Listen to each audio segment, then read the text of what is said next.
นี่ละแกตะบัวให้ตะกอดละซาดาลีเนาะแต่ทีนี้ยังมีเวลาเลยเกล้ยหายิสวอลีเนาะยิสวอนะเวลาจัดไข่เนาะนุชนเนาะยุดแคมป์เนาะดอยุติเนี่ยดูบันเนาะลูกก็คอร์ปันเนี่ยกิจกรรมละเนาะบัชยาเกนยันเนี่ยร่วมจีเนาะดอยุติเนี่ยตัวเนี่ยดูตาก็เนาะบัชยาก็ดูกว่านะแซ่บโพเนาะบัชยาเด็กดูเริ่มหาเริ่มมุทุมฮิลปันเนี่ยไปแค่กว่าดอสก่อนเนาะKemudian tersisa Oke, Pak, ada pulih, Pak. yang nanti kau tak kejong lemong, kau naik kau mimoy kelati. Ada sini.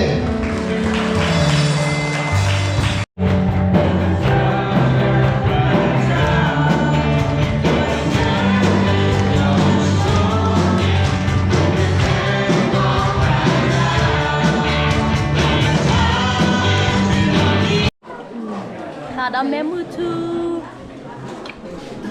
ผัดเผ็ดหมู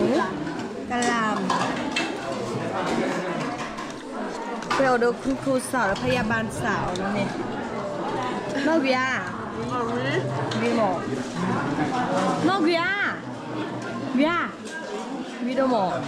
อเมปลาเนาะปก็จะมีแค่นี้วิธีโจเน่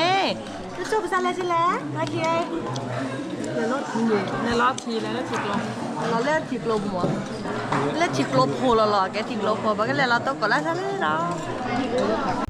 จะต้องเนี่ยจะโกรธหรือซ่าโอ้แค่นี้ภาษาอะไรไปแล้ว 살라레 치커부너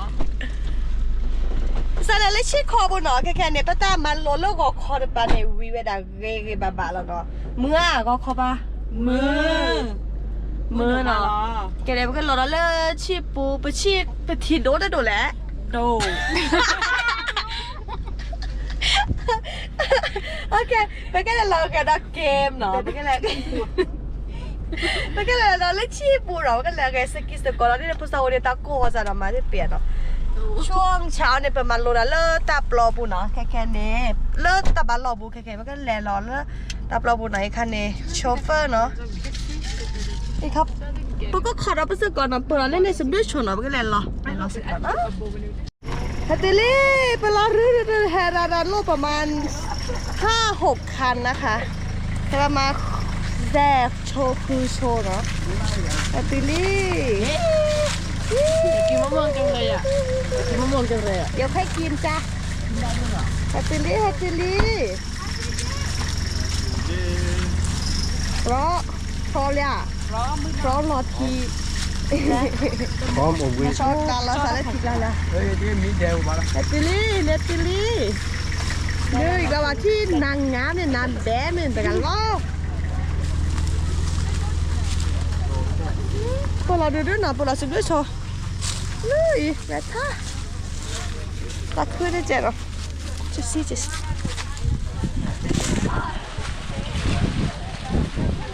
เปรชิคอบูไม่บอยเนี่ยดิเลยขอเล่นเนี่ยแล้วขอเล่นเนี่ย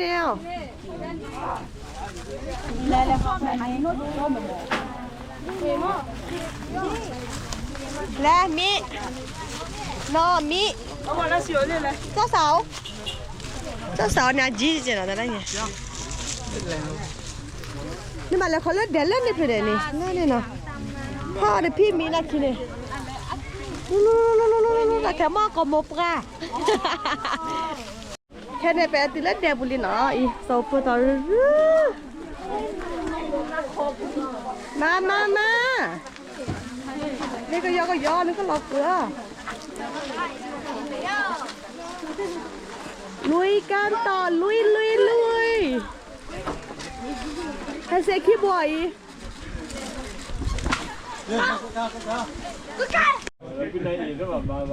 아니 마차다가 파 해모 때나 사 할라파네 거냐네 나도 부이야 됐지 뭐 탑고란 사모 아 거냐네 끝달라오네 너희พวกพักกูพักก่อนตาผู้พี่พวกเขาได้ติดรถเลยว่า แต่ก็เนี่ยชีอาชีการตัวมันก็ต้องส่วนอ่ะจุดกันน้องเมียมันใช้อุปกรณ์น้องเมียตัวไหนแล้วกลุ่มแต่เราทำมาเดี๋ยวแล้วเนี่ยตาคนที่ดูการแล้วจัดได้ละวันเนี่ยชีอาละหมอครับคนละซาหมออันนี้แต่แค่น้องเนี่ยอันน้องเนี่ยแกแต่ขาแล้วผู้บ้าผู้หล่อภาษาจังหวัดช่วยยาปาเนี่ยแต่ดูแต่ สีเขียวกันเหรอคุยโชว์กันเนาะกว่าตั้งกันนี่ตามีเมีย เฉพาะเขตแล้วไปเจอเนี่ยเชื่อฟันเนาะเต่าไม่ได้จะเลือกคำอ๋อไม่อยากเป็นเต้นนะมาที่แบบพูดอะไร หัวก้อนตั้งกันนี่เหรอ 10 นาทีใช้เวลา10 นาที ใช้เวลาเดียวกันลง5 นาที แล้วพวกก็เลิกหัวตอนนี้มีเมีย ใช้เวลาในการ เลิกเดี๋ยวกันลอกเกือบรู้เลย ถ้ามาไพ่โทรศัพท์ไพ่ป้ายได้ชื่อเหรอ ที่สัตว์น้ำเหรอ ถือว่าสีแดงไม่กินเราได้วินาที กว่าตั้งกันนี่มีเมียมาแต่ไกล สีแดง คือแต่ละจูเนาะจะสวดแต่ปอแต่ล้อเลยแต่เมียเนาะกว่ากันนี่แต่มีเมียเนี่ยเดี๋ยวจะทีน่าเนี่ยเปิดหรอหรืออย่าตอนเนี่ยพลาดเลยเนาะอย่าพอเวลาจีเด็กเห็นเลยเนาะเบิกขาโครเดี๋ยวจะทีมเนาะกว่าคือเวลาจูเนาะ 2 เย้เก่งมาก หมดเวลา อาจารย์นี่จะเหรอ20เท่าไหร่24เก่งมากแค่นี้ เลย วิสบุฐานนี่เนาะแต่เนี่ยดูนะก็ฐานผ้าเนาะแค่นี้บุเลฐานสุดท้าย พี่เป็นดาวสีอะไรนะ โอเค พี่คริสต์มาสสีอะไรนะส้มพี่ได้สีแดงพี่เมลโล่สี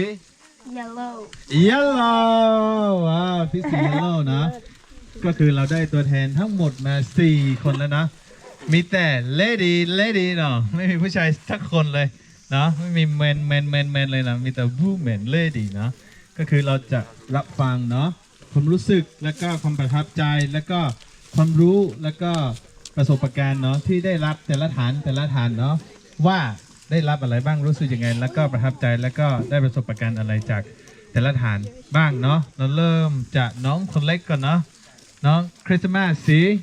ส้มโอเคฐานที่1ก็คือพี่ณโพมีความประทับใจแล้วก็ได้รับอะไรบ้างได้รับความสามัคคี จะจับไม้ไหมฮะ ความสามัคคีแล้วก็ความท้าทาย ก็ดูอะไรจะรับพี่ ความสามัคคีและความท้าทาย ชอบทุกฐานเลยค่ะ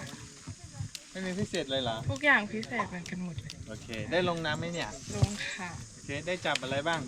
จับหินค่ะ จำอีกไม่ได้อะไรสักอย่างใช่ไหม ความรู้สึก เช่นฐานของครูบีกับพี่ณโพ พี่อาโพคืออันนี้ ใช่ฐานที่ ก็รู้สึกสนุกทั้ง2 ฐานเลยค่ะ ความแตกต่างก็คือฐานครูบีก็จะสบายมาก 1เกี่ยวกับ เกี่ยวกับความจ ความจำถ้าความจำไม่ดีก็คือ ำก็คือลืม ลืม แล้ว ถ้า ก็ ความจำที่ดีก็คือ yeah good good โอเค แล้วก็ฐานที่1ตรงนั้นก็รู้สึกว่าสนุกมากเลยค่ะแบบเราให้ทุกคนมีความสามัคคีกันแล้วก็แบบฟังกันแล้วก็ได้มีเพื่อนด้วยเพื่อน เย้ได้เพื่อนใหม่ด้วยนี่แหละสิ่งที่เราอยากได้ยิน โอ้ยรู้สึกประทับใจฐานจับปลาจับหอยมากเลยค่ะ เพราะว่าได้รับความเปียกและก็ความสนุกสนานในการหานะคะ ความรู้สึก เปียกน้ำ ก็สนุกค่ะ ชอบฐานไหนมากที่สุด ชอบฐานแรกค่ะ ฐานแรกคือฐานที่1ใช่ไหม ใช่ค่ะ แล้วก็ในอนาคตคิดว่าอยากให้เพิ่มเติม หรือว่ามีฐานเยอะขึ้นหรือว่าอยากมีสถานการณ์แบบนี้อีก โอ้โหประมาณนี้ก็พอแล้วค่ะ ประมาณนี้ก็พอแล้วเนาะโอเคตบมือให้พี่ เย้ แค่ในพักเบรกนิดนึงเนาะ เราสามารถใช้อะไรได้บ้าง ได้กินอะไรบ้าง ใช่ไหม กินนมกับขนม นมกับข คิด น ให้ ม จำได้เลยใช่ไหมนั่นแหละ รอง อันนี้ก็คือ ท้องก่อน 10 ประดิษฐ์ นะจ๊ะ แล้วก็ เด็กๆ ชิ้นแรกที่เราสามารถสร้างสรรค์ เรียกเลยค่ะ พิธีการค้าเราที่กูดการค้าเนาะ กดนะคะตะนุทีนะคะ กว่าเจ๊กดนะคะต้นนทีนะคะกดนะคะต้นนทีนะคะแต่ละสีดูลูกสีด้วยแล้วก็ห้ามทิ้งขยะนะ ห้ามทิ้งขยะ เก็บขยะ แอม ใน ไม่ ถุ มี งพ ไพ่ ลา เรา สติ จะ กด้ เดี วย ยวเลยก็คือนะ เนาะ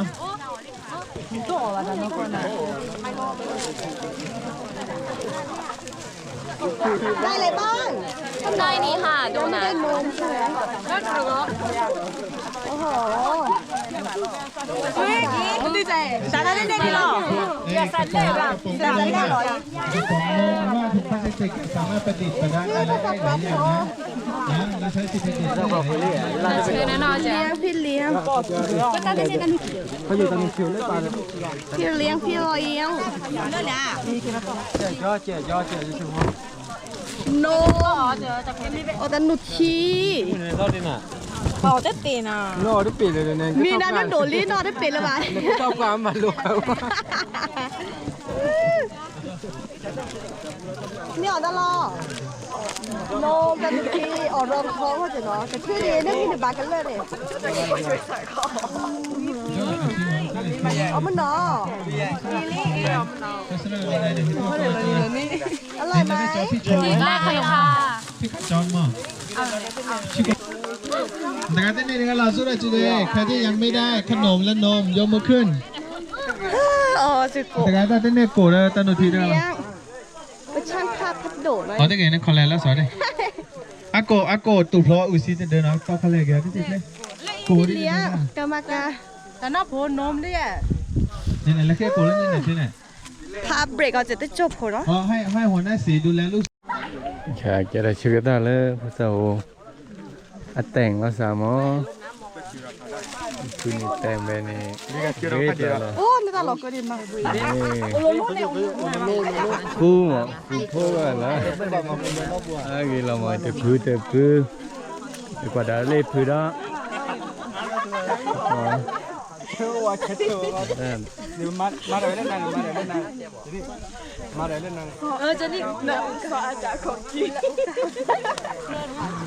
Ke teng asa di no, tega keใช้อุปกรณ์เลว่าผมบอกแต่งซะอีพือนี้แต่งเอาไว้เดือนแรกเนาะโอเคดึบมันก็แบบใช้ความสามัคคีเยอะมากได้เลยพือละว้าว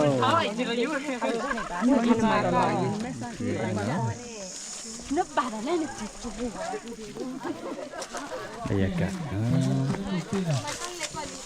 รีโมทด้วยแต่ตัวเบอร์ว้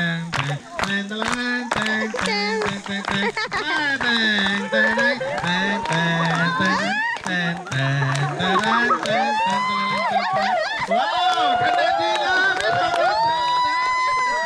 เป็นไอเดียที่สุดยอดเลยครับโอ้โหตรงคนได้นะต่อไปผมมอบเวลาให้กับสีส้มนะครับโอ้เล่นพูดจริงไงเล่น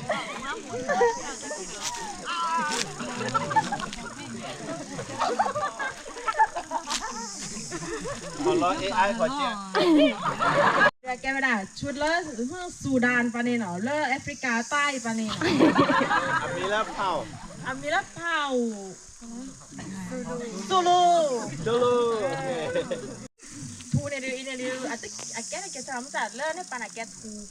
กันเนี่ยดูอะข้างบนเนี่ยแกทูแล้วช่วยนะแล้ว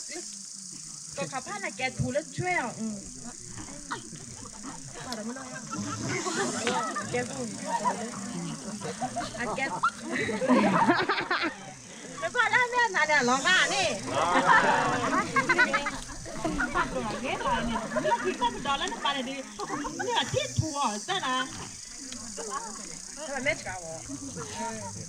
Berkata ke bawah.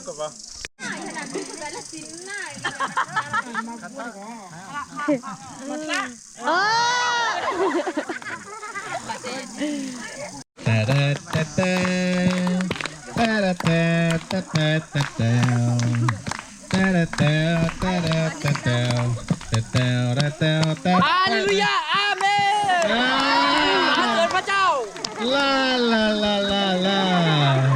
โอเคกางเกงในหลุดแล้วสารเจ้ากางเกงในหลุดแล้วนะอาเมนโอเค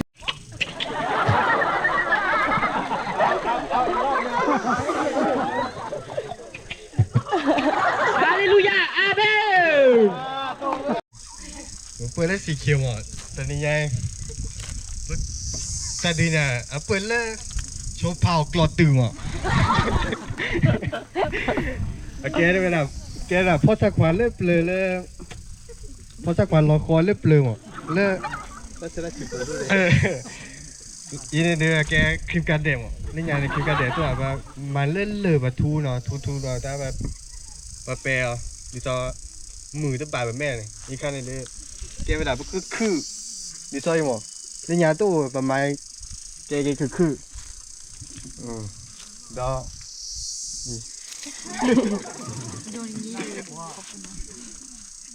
아게 잠깐만 아게 라냐니 두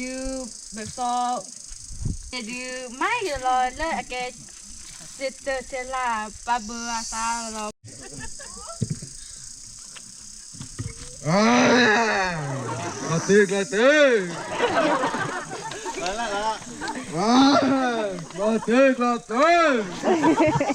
Glad dah jadi lah. Glad Cứ ada dia jadi.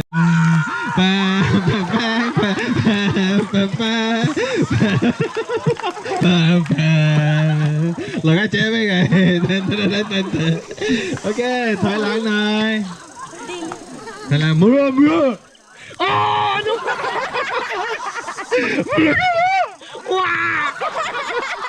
Chúng ta cứ rí đó chỗ đó. ซึ่งอาดัมเนี่ยเป็นในยุคนั้นใช่ไหมคะพระเจ้าก็ประทานสติปัญญามาให้มนุษย์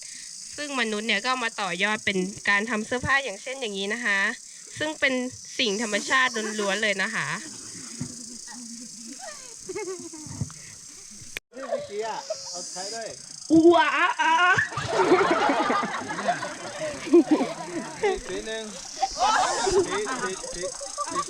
สีแดงอ่ะนี่สีแดงตรงข้างหน้านี่สีนี้ว้าว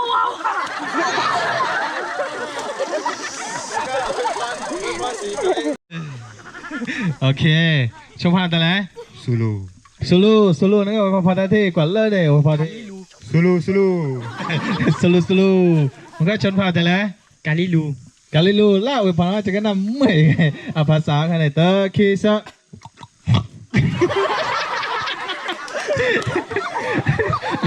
นั่นเดียวชมภาพซูลูล่าเล่นกันเดี๋ยวบัวมันเล่นช่วยสอนสั่งจีเนี่ยแล้วทำอะไรเกิดเขาใจเขาสั่นล่าเกิดอะไรนั่นดีเขาจะเบื่อไม่ชมภาพไง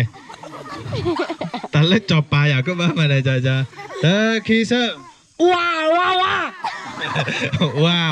เนาะอันนี้ไปเคยกินยาเลยนักก็กวาดสกอมอนักก็ข้าเลย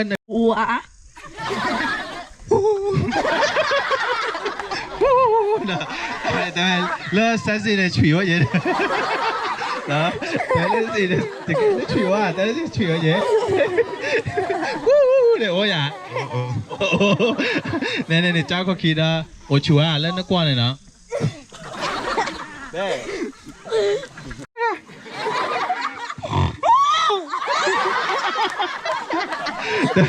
อะไรแล้วทอบ่แต่ถ้าจะเดินทอก็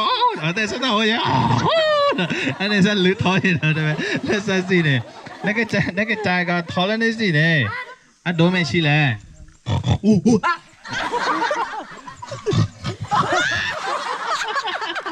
อะไรก็จะภาษาคอยใช่ไหมตัวเราบ้าเป็นหรือเปล่าภาษาเราเสียสีได้กันแล้วเนี่ยแท็กเชื่อแต่ไม่ใช่สิเนี่ยท้องอุดอามาแล้วอะไรก็เสียวะโอเคเนี่ยปะฮับเลิศแต่แล้วปะบูวิลาโอเคปะเกี่ยวกับดอมเมเนาะตอนนี้เนี่ยมาเราปะก็ดีบ้าช่ะแต่ทีนี้ปะก็โดยก็เตะกันเจนะพี่เนาะแล้วก่อนเนี่ยโอเดียโอเคถ้าหายเนี่ยสิลากินนะก็ได้กว่าได้เฮเกบางวันนุชโชว์ภาษาเนี่ยตั้มมือดอมมาแล้วเป็นยังเมื่อโอเค 가쇼게 바이바이 따겠어요 바이바이 예 라이바드 프리프레 바이바이 바이바이